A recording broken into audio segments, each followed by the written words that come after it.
আল্লাহর কিয়ামত যখন আরম্ভ হবে পুরা পৃথিবী একই সময় একই টাইমে হবে।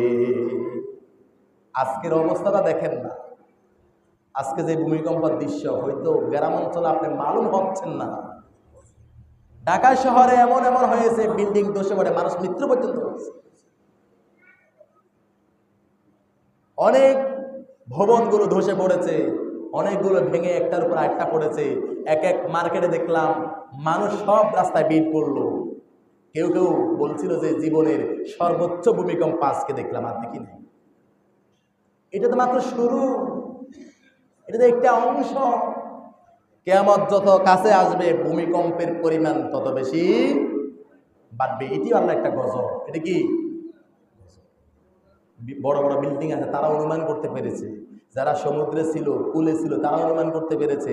আমরা যারা কাজে কর্মে বিভিন্ন কাজে লিপ্ত ছিলাম আমরা তেমন অনুভব অনেকে করতে পারি নাই, আবার অনেকে করেছে।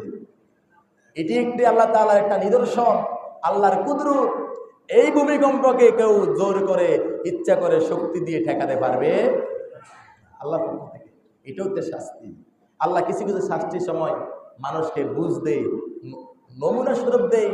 যেমন যখন বিজলি আসে, বিজলির আগে একটু সংকেত দেয় কিনা, একটা আলোকিত হয় না, আলোকে যখন অনেকে চমকে যায়, অনেকে বাহির থেকে ভিতরে চলে যায়, আড়াল হয়ে যায়।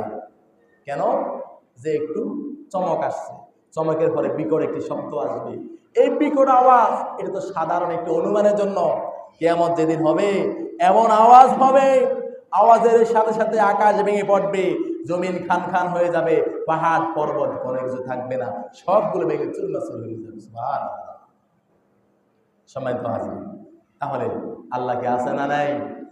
কথা বলেন, আছে না নাই?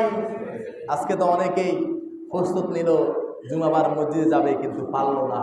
এমন ভূমিকম্প আসলো, ভূমিকম্পে তাকে শেষ করে দিয়েছে।